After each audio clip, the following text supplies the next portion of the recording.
good morning or good afternoon, depending when you're watching this, and welcome to my second virtual assembly. You've been watching people from all over King's Lynn presenting, but the teachers moaned at me and said it's about time I did another one, so here I am.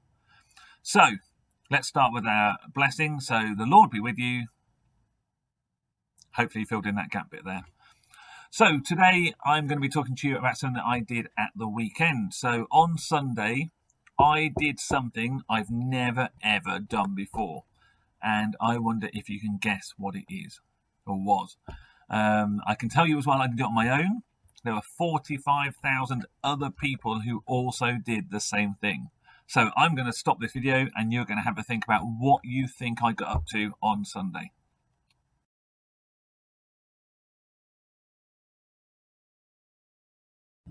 So, obviously I can't hear what answers you came up with, so I'm just going to tell you what I did. So, on Sunday, I decided, like a complete madman, to run the virtual London Marathon.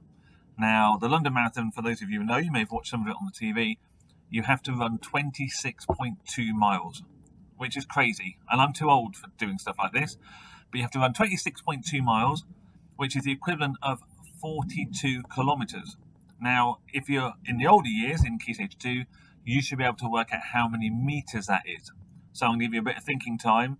Work out how many metres 42 kilometres is.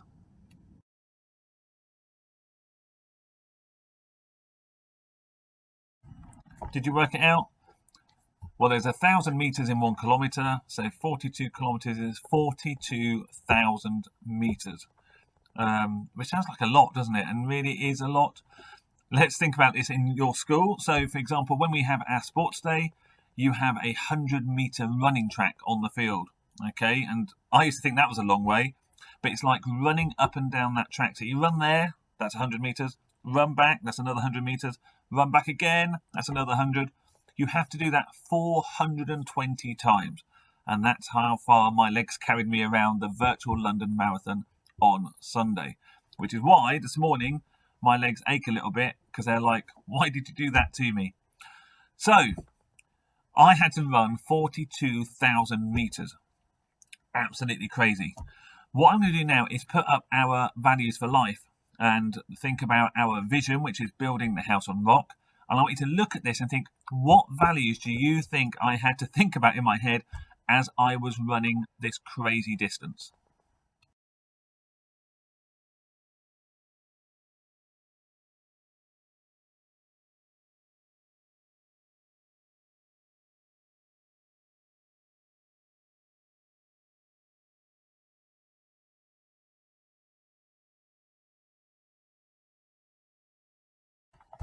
So I wonder what values you came up with. So I've looked at that poster as well, and the ones I came up with that I think I was thinking about when I did that run.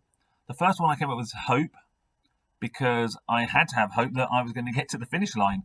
I had to have that belief that I could do it and that I could actually run that far, even though I've never run that far in my life before. The obvious one, which I bet a lot of you came up with, was perseverance. Oh my goodness, did I want to give up so many times, especially the last 5 miles. The first 21 miles actually were okay. Not great, because it's a long way, but they were okay. And then the last 5 miles were, oh my goodness, just painful. Just absolutely painful. I wanted to be sick. My legs were stopping. I needed some more drink. So I had to show a huge amount of perseverance to just keep going, keep going, keep going. And the last one I came up with, well, I came up with two more, was wisdom, because I had to be clever enough to realise that actually not go too quickly. If you go too quickly at the beginning, then I wasn't even going to make a quarter of the distance. So in my head, I had to think about that. I also had to be wise and keep drinking lots. And I also had to be wise and keep having little snacks as well to keep some fuel in my body. Otherwise, my body would just stop. Okay, so there's some wisdom there. And also a bit of trust that my legs could make it that far. And just trusting in my body that it wasn't just going to stop. So they were my 4 values. So hope, perseverance, wisdom, and trust. But at the moment, they've got absolutely zero to do with thankfulness, which is what we're supposed to be talking about. So where do you think thankfulness comes into this assembly? Okay, so why would I have been thankful when I was doing my run?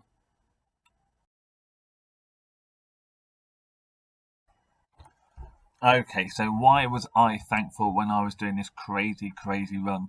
There were various reasons I was thankful.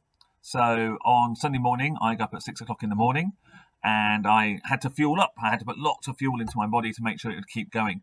So I was eating my 5 Weetabix, and as soon as I was eating those, my dad texted me and it was like a message saying something like, "Good luck, son, really proud of you, can't wait to see you later." A few seconds later, my daughter then texted me saying, "Good luck, Dad. Can't wait to see you later."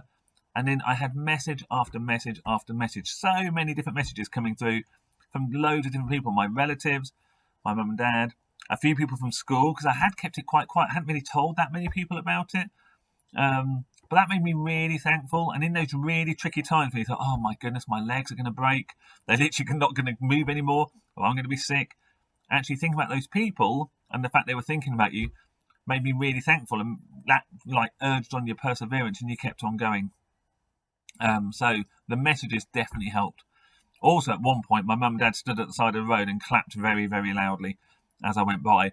Although it was a bit embarrassing, also I was really thankful for them because actually seeing them really cheered me up and gave me a bit of boost of energy. Second thing I was thankful for is actually where I did my running. So I live near Sandringham, so I decided to run up to Hunstanton was my plan. So I ran to Heacham and then through Heacham and ended up on the prom. And I ran all the way along the prom, like against the sea. It was absolutely beautiful, especially at 7 o'clock in the morning.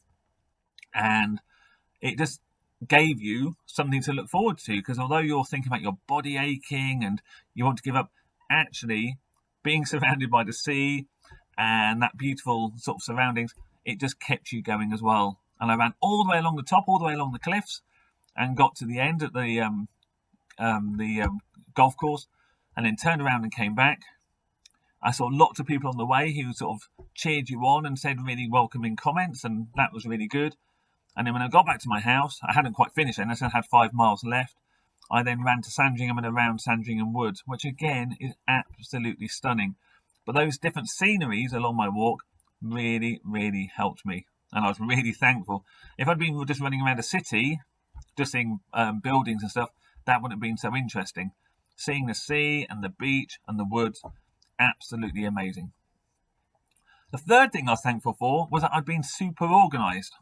So one of the most important things you can do on a long run is make sure you drink lots of water and make sure you eat lots.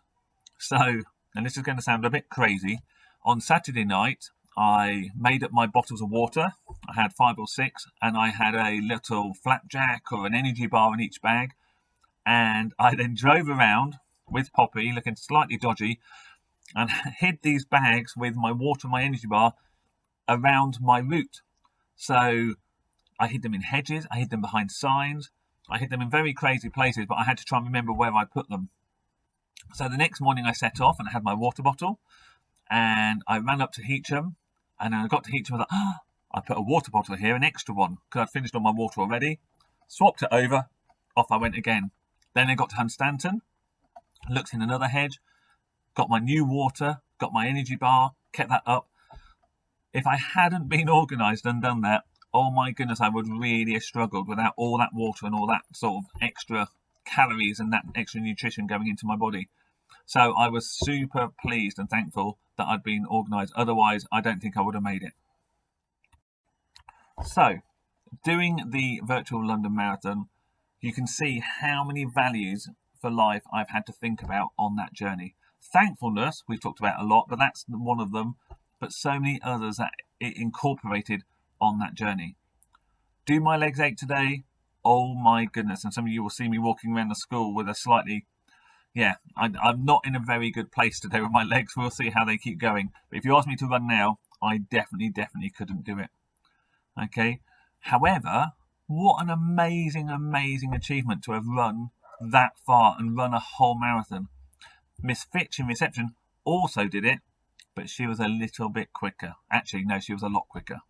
Also, Mr. Skeen's wife, she actually walked the whole distance, which again was amazing. So all these people, 45,000 people across the UK, did that virtual London Marathon yesterday, all for different reasons, but all who achieved it. What absolute amazing accomplishment. Hopefully, I haven't got my medal yet. When my medal comes, I will show you that as well. But it's a special 40th anniversary London Marathon medal. So I'm quite excited about receiving that in the post when it comes. So thank you for listening all about my crazy Sunday and the fact that I decided to run a marathon, and I'm getting way too old for marathons. My body is not enjoying it very much. I should literally just sit on the sofa and watch Netflix. I think that is much safer for my body. So I will show you my medal, and what we're going to do is we're going to finish off by saying our school prayer, which should come up next.